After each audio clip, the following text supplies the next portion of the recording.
Vous voyez, cette image, c'est l'entrée du monastère, du vieux monastère des Ursulines dans le Vieux-Québec. J'y ai travaillé 9 ans comme réceptionniste. Je connais bien comment ça se passe un petit peu à l'intérieur, du moins à l'accueil. Et, et comme deuxième photo, je vous montre, c'est à l'accueil, à l'extérieur, on voit cette statue de Marie l'Incarnation. Avec elle, elle a des Indiennes autochtones et des jeunes filles qui s'occupent de son œuvre qu'elle a ici. Je ne suis pas ici pour vous me présenter comme un spécialiste de Marie l'Incarnation, mais simplement comme une personne qui a appris à la connaître pendant les 9 ans que j'ai travaillé au couvent, à la réception.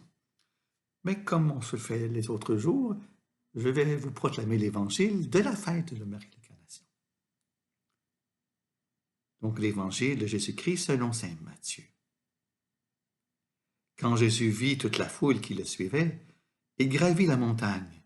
Il s'assit, et ses disciples s'approchèrent. Alors ouvrant la bouche, il se mit à les instruire. Il disait, « Heureux les pauvres de cœur, le royaume des cieux est à eux. Heureux les doux, ils obtiendront la terre promise. Heureux ceux qui pleurent, ils seront consolés. Heureux ceux qui ont faim et soif de la justice, ils seront rassasiés. Heureux les miséricordieux, ils obtiendront miséricorde. Heureux les cœurs purs, ils verront Dieu. Heureux les artisans de paix, ils seront appelés fils de Dieu. Heureux ceux qui sont persécutés pour la justice, le royaume des cieux est à eux. Heureux serez-vous si l'on vous insulte, si l'on vous persécute, si l'on dit faussement toutes sortes de mal contre vous, à cause de moi.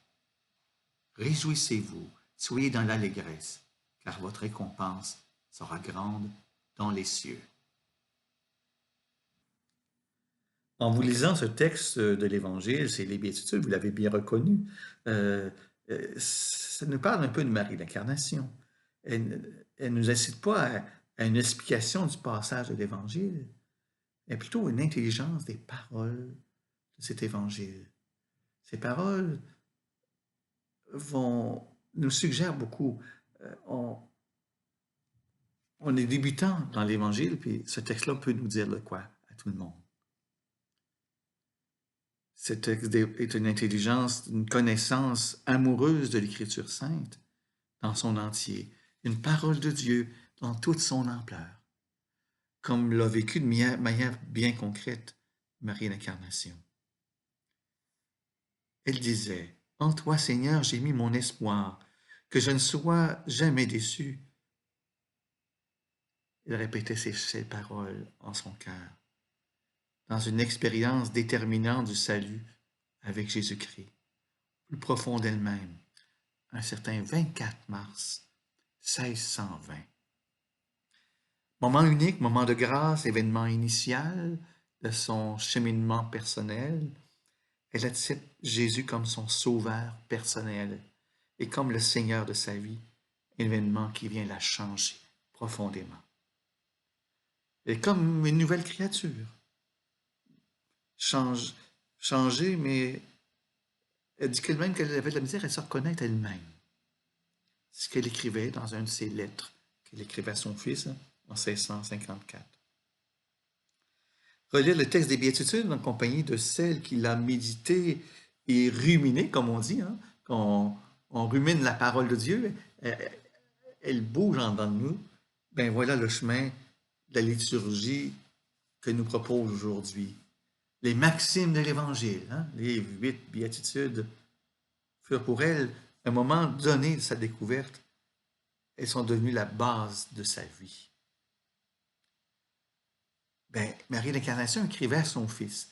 Et ce qu'on sait d'elle, ce qu'elle nous dit, c'est par ses lettres qu'elle écrit à son fils Claude. Et justement, dans une de ses lettres, là, le 30 août 1650, elle écrit « Jamais, mon très cher fils, vous ne connaîtrez cela par l'étude ni par la force, mais par l'humble oraison, dans la soumission de l'âme au pied du crucifix. Elle priait là. Hein? Cet adorable Verbe incarné, comme elle aimait beaucoup l'appeler, hein? Crucifié et source vive de cet esprit, c'est lui qui lui donne en partage aux âmes choisies. C'est lui, hein, comme on l'écrit dans ce temps-là, L-U-Y, hein, sont les plus chers afin qu'elles suivent et qu'elles enseignent ces divines maximes. Par cette pratique, elle se consomme jusqu'au bout dans son imitation. Les maximes de Jésus-Christ, hein, sa manière d'exprimer des béatitudes.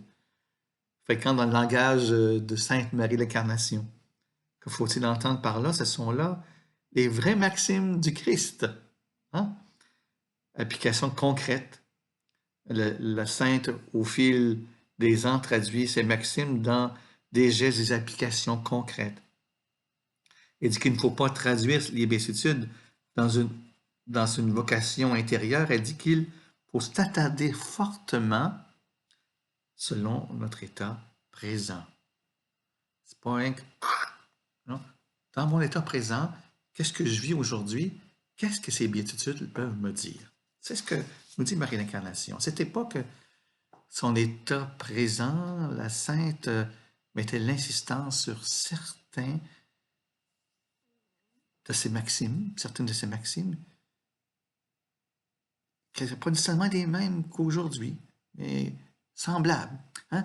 Parce que en l'expérimentant, en le ruminant, comme je leur dis encore ce terme, ces béatitudes en elles-mêmes, ben, elle a fait une découverte pour son temps où elle vivait. Si elle serait avec nous aujourd'hui, ben, elle aurait à vivre cela. Hein?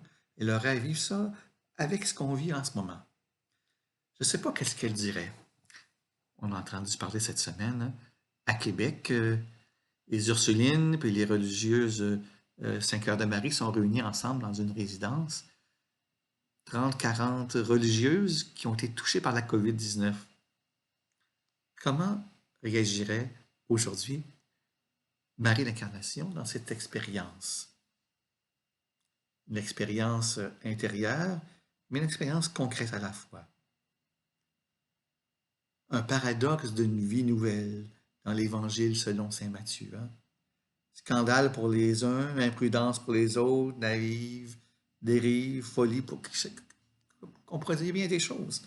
Un renversement des perspectives de la vie, une expérience vécue de manière familière dans une proximité. Je me sens interpellé par des personnes qui me parlent de ce temps-ci. Comment qu'on pourrait être plus proche tout en étant distant? Marie l'Incarnation peut nous y faire réfléchir un peu.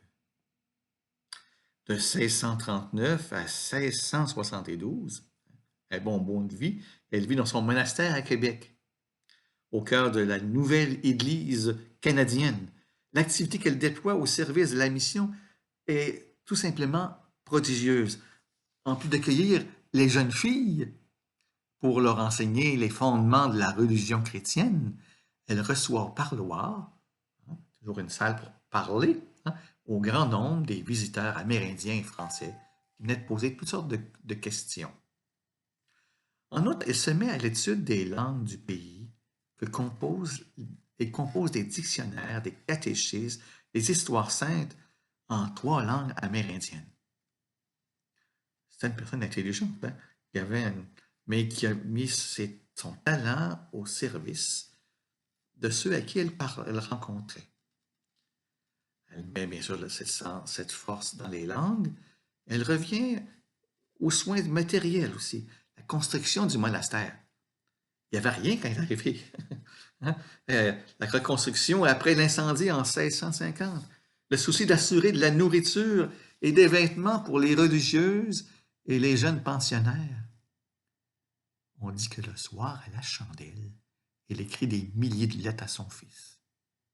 Un millier, en tout cas, plusieurs, hein? À ses amis, aux bienfaiteurs de la France. Donc, elle se reposait en écrivant. Le pape François, lors de la messe d'Action de grâce d'octobre 2014, ça fait déjà quelques années déjà, qu'elle est reconnue comme une sainte. Elle a été reconnue sainte illico par le pape François. Il y a un terme latin, je ne suis pas bon en latin, là, pour déclarer qu'elle est devenue sainte. Mais il a fait une messe d'action de grâce, dont une délégation de Québécois et Québécoises ont été en pèlerinage euh, pour, en même temps pour Saint François, François de Laval.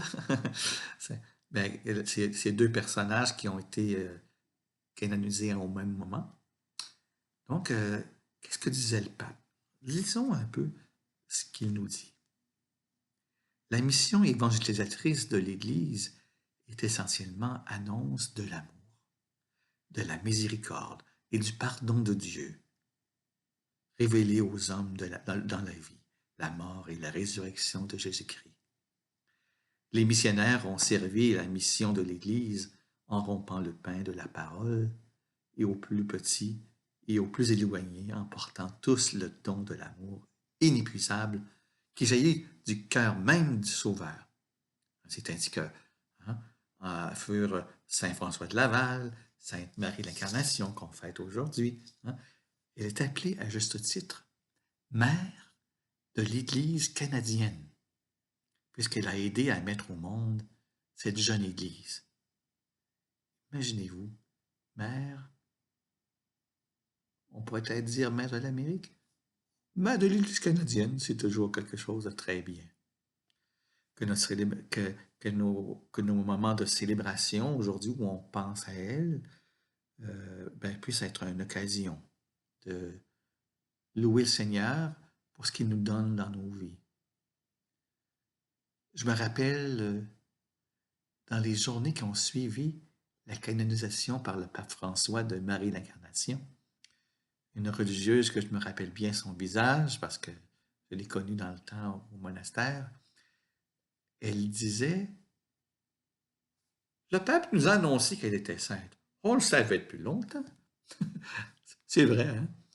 Quand quelqu'un est saint, c'est une reconnaissance avec la canonisation. Avec l'incarnation, on peut lui demander de prier pour notre pays. Mère de l'Église canadienne, c'est quand même pas rien. Prier pour notre situation en ce moment qu'on vit, de pandémie. Présentons aussi ces religieuses qui, pour plusieurs que j'ai bien connues, qui sont en ce moment peut-être touchées par la maladie. Je ne connais pas lesquelles qui sont malades, mais on peut prier pour elles aussi aujourd'hui. On va le faire en faisant cette prière du Notre Père, pour offrir ces religieuses, mais offrir tous nos malades en ce moment à la COVID-19. Et pour demander au Seigneur de nous guider pour savoir comment être proche dans la distanciation. Notre Père, qui es aux cieux, que ton nom soit sanctifié, que ton règne vienne, que ta volonté soit faite sur la terre comme au ciel. Donne-nous aujourd'hui notre pain de ce jour. Pardonne-nous nos offenses comme nous pardonnons aussi à ceux qui nous ont offensés. Et ne nous laisse pas entrer en tentation, mais délivre-nous du mal, car c'est à toi qu'appartiennent le règne, la puissance et la gloire pour les siècles des siècles. Amen. Sainte Marie de l'Incarnation, priez pour